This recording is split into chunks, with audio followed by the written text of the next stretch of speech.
வணக்கம். 2013 டெட்ல கேட்ட கணக்குகள பத்தி பார்த்துட்டுருக்கோம். அதில மிக முக்கியமான கணக்கு. என்ன கேள்வி கேட்டிருக்காங்கன்னா, அஸ்வின் ஒவ்வொரு மாத துவக்கத்திலும் இதுதான் இங்க முக்கியமானது. ஒவ்வொரு மாத துவக்கத்திலும் 200ஐ ஒரு அஞ்சலகத்தில் எத்தன ஆண்டுகளுக்கு? 5 ஆண்டுகளுக்கு செலுத்தி வந்தார். அவர் முடிவில் அவர் 13,830 பெற்றாரெனில் வட்டி விகிதம் என்ன? வட்டி விகிதம் என்ன? இப்ப கேள்வியில கேட்டிருக்காங்க. இப்ப நம்ம இங்க என்ன பார்க்கணும்னா, இது அசல் கிடையாது. ஒவ்வொரு மாதமும் அவர் செலுத்திட்டு வர்றாரு. எதுல? போஸ்ட் ஆஃபீஸ்ல. எவ்வளவு ரூபா செலுத்திட்டு வர்றாரு? ரூ. 200. அப்ப இந்த கணக்குக்கு பேர் என்னன்னா, ஆர்டின்னு சொல்லுவாங்க. இது பேரு ரெக்கரிங் டெபாசிட். Recurring deposit. இந்த ரெக்கரிங் டெபாசிட்டை பொறுத்த வரைக்கும் அதுக்கான வட்டி, அது கால்குலேட் பண்ணுற விதம்லாம் எல்லாமே வெவ்வேறு தான் இருக்கும். ஏன்னா ஃபிக்ஸட் டெபாசிட்டுங்கிறப்ப அதுக்கான வட்டிங்கிறது நிரந்தரம்.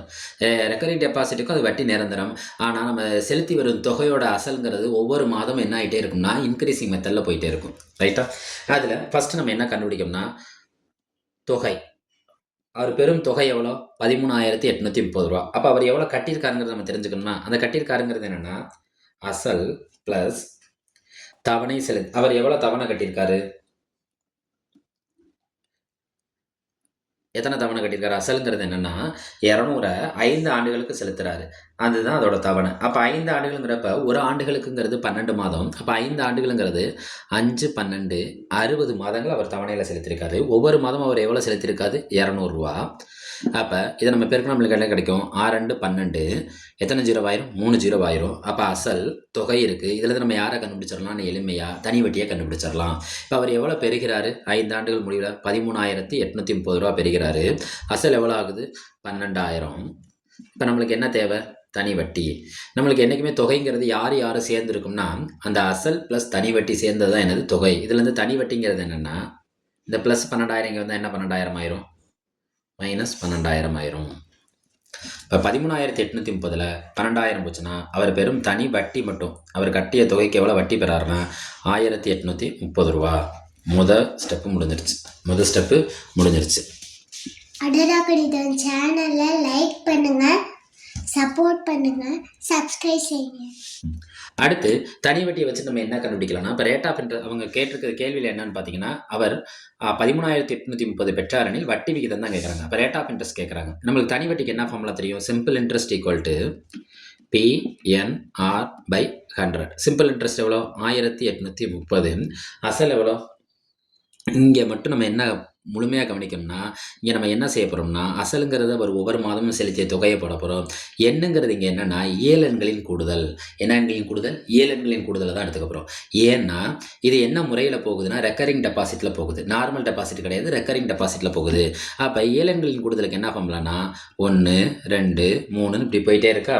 இப்படி போயிட்டு எத்தனை தவணை கட்டுறாரு? 60 தவணை கட்டுறாரு. ஏழெண்களின் கூடுதலுக்கு என்ன ஃபார்முலானா, ஃபார்முலாவாக பார்த்தோம்னா n+1/2. ரைட்டா? இப்போ இது 60 தவணையாக கட்டுறாரா?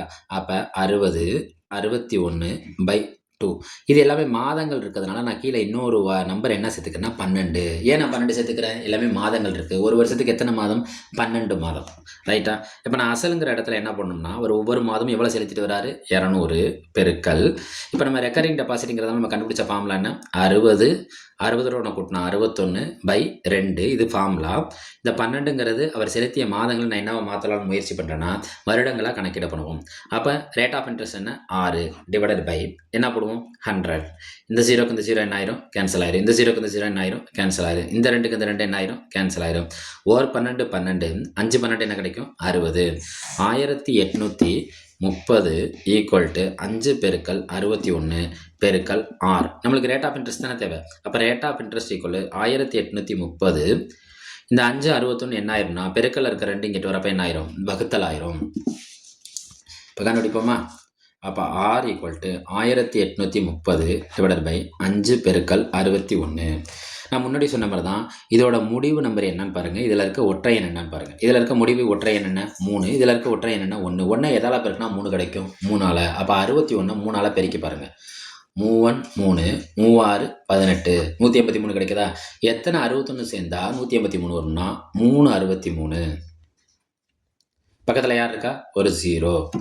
இப்போ 30 பை என்ன கிடைக்குது 5. 5ஆவது வகுப்பில் எத்தனை 30 இருக்கும்? 5 25, 6 30. அப்போ இதுக்கான ரேட் ஆஃப் இன்ட்ரெஸ்ட் தானே கேட்டாங்க. ரேட் ஆஃப் இன்ட்ரெஸ்ட் எவ்வளோ பர்சன்டேஜ் அவங்க கொடுக்குறாங்க ரெக்கரிங் டெபாசிட்டுக்கு?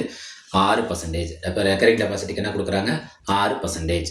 இதை அஞ்சலகத்தில் கணக்கிடுறோம். இது நம்ம நார்மலாகவே தெரிஞ்சுக்கலாம். அஞ்சலகத்தில் நம்ம போய் அதாவது போஸ்ட் ஆஃபீஸில் போய் நம்ம ஒரு ரெக்கரிங் டெபாசிட் ஓப்பன் பண்ணுறோம்னா அவங்க எத்தனை பர்சன்டேஜ் இன்ட்ரெஸ்ட் கொடுக்குறாங்கன்னு சொன்னாலே போதும். நம்மளால் என்ன செஞ்சிடலாம், எத்தனை ஆண்டுகளுக்குங்கிறது கணக்கிட்டு மொத்த தொகையும் கண்டுபிடிக்க தெரியும்.